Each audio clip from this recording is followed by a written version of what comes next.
Welcome back, Boxing with Uncle Robert. I got a good video for you today. This video is good for trainers or anyone who's a boxing enthusiast. This is about, it's called rebuilding a boxer. What am I talking about?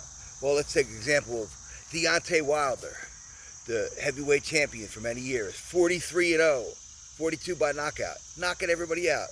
Now you would think somebody's a world champion with all those title defenses, he would have the basics down pat.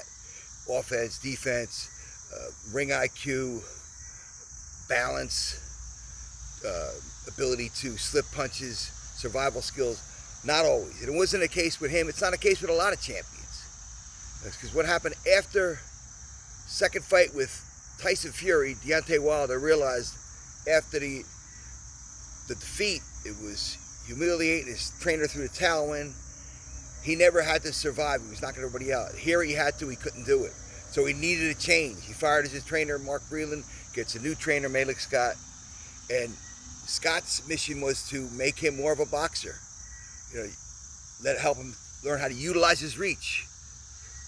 Maybe footwork, speed of punches. Whatever it was, he was not shy about putting out videos of what he was doing, his progress he's making with Deontay Wilder. For the next fight, rematch, third fight, he would show that he was helping Deontay with the punch mitts. But the thing I saw was when he was throwing the jab, it was still hard and intense. Now Deontay's already an intense, hot-headed guy. You don't want to add fuel to the fire. You don't take intensity and add more intensity to it. You want to relax it mentally and physically. He's intense. He's rigid out there. The jab, now we know. We don't want to make it just there's two types of jabs. One that you're going to just throw because you have to throw it because that's what your trainer tells you to do to get the other shots off. Or you just think it's the thing to do. But it doesn't have direction like I talk about. It doesn't have purpose. Where you're going to land it. What are you using it for? And we know we're using it for three things. Number one, to find the range.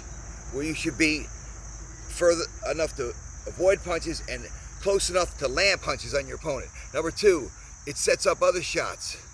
Okay, you sets it up shots to the body, shots jab low, come up high. It's also keeping your opponent, breaking his rhythm, keeping him at bay. Pop, breaking his rhythm. This wasn't being utilized there. This was strictly just to throwing it for the sake of throwing it. You want to get him to relax more, relax that arm, and place it out there. Feint, place it methodically. Don't just throw it for what the heck, because none of that. Deontay's bringing it back here. He's wide open for a counter shot, which inevitably happened to him. Every shot too tense. Now, following week, he comes with these body armor on, punch bits, and he's having Deontay throw these hard shots. But you notice it was never the right hand and a hook. That shows your balance because your hips are turning. It was always right hand, slide under, and a hook here. Now, if you're that tall, what business do you have bringing your head in this close to hit the mitt or your opponent? You're right here. From back here. You didn't see that. So, what I say at this point, guy's intense, let's try to get him relaxed, let's talk to him, calm the hell down. Number two, let's go back to the drawing board. Day one in training. Erase that chalkboard. Let's go back to the basics. The stance, balance, stepping, just having your feet the right way. Knowing the assignments for your hands, your arms, being able to step. Relax, movement, slowly. You're not going to take something that's psyched up and intense and make it more intense.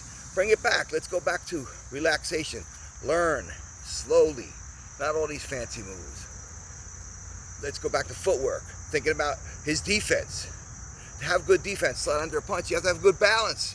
Your feet can't be all over the place, and then you slide under the punch way down here and you're off balance. You got to be able to get under and come right back. We didn't see that happening at all.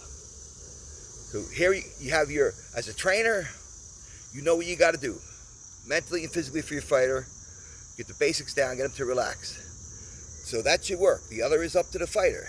Is he determined? Does he want to learn? Does he want to change? Does he want to find success? If he does, then it should work out. Don't know what happened totally with Deontay and Malik. It didn't seem to work for him. Now he's retiring.